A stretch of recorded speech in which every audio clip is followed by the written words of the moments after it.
Tonight, looking at the future of farming. 42,817. That is how many farms were counted in North Carolina in 2022. That number is actually a decrease of about 8% from just 5 years earlier in 2017. Also keep in mind here, that does not take into account the farms impacted by Hurricane Helene last year. It's a really difficult profession, and it's often difficult to try new things when you can't make mistakes because your margins are really small or because something like a hurricane comes through. Margins for farmers in the U.S. have always been tight, and convincing the next generation of family farms to take up the business is a tall task at times. And if we don't have farms, of course, we don't have food. Senior national correspondent Peter Zampa is speaking with two young men, bringing the future to their farm.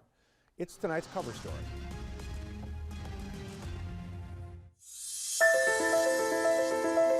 Family farming is a crucial component of the overall U.S. agricultural picture. But in recent years, we've seen a decline in the number of those farms, with the average age of farmers increasing as economic challenges scare off younger generations. But for some, like Grady and Jet Johnson here in Holdridge, Nebraska, corn looks amazing. They're excited about their family farm's future and how they can shape it. Technology befitting a special operations command center, squeezed into the cockpit of a good old tractor. It'll drive itself, it's gonna hold it in a straight line. Jet is 17 years old, working at 37 Ag, a relatively new family business. Ag has kind of forced the business models to become bigger and bigger. But he and his 25-year-old brother are the family's sixth generation to farm this land, where soybeans and corn reign supreme. It's just a legacy in general. It's something that my grandpa, he built up, and my dad, they've worked hard for it, and I want to take it over and know that they're in good hands. Begging for rain, and now we've gotten rain and we're out of the fields. And Jet and Grady have helped around the farm since they could walk.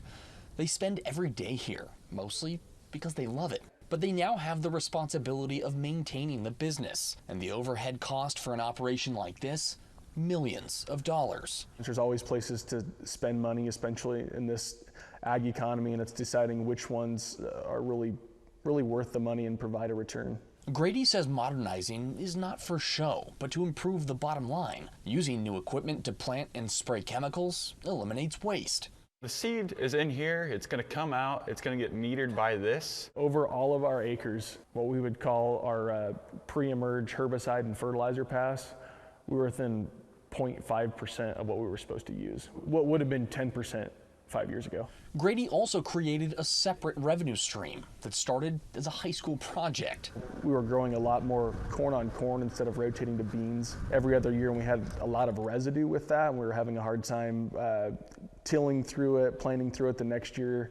So we found my project in high school was to try to remove not all of the residue, but half or 60% of the residue, and be able to have that as another revenue stream to feedlots. Grady sees promise in automation and believes in 10 years he could have a system that plants, harvests, and sprays by itself. Jet says it'll never fully replace life on the farm that they know and love. There's something that makes it satisfying to me, just all your hard work and getting reward of the highest yield. There's years you don't make any money, and sometimes it's just your pride and joy. The Johnsons hope their innovative ways will lead to a success story here in Nebraska. And their ultimate plan?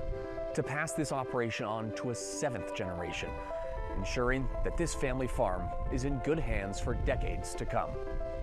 I'm Peter Zampa, listening to America. Peter, thank you. Now the First Alert Weather Center with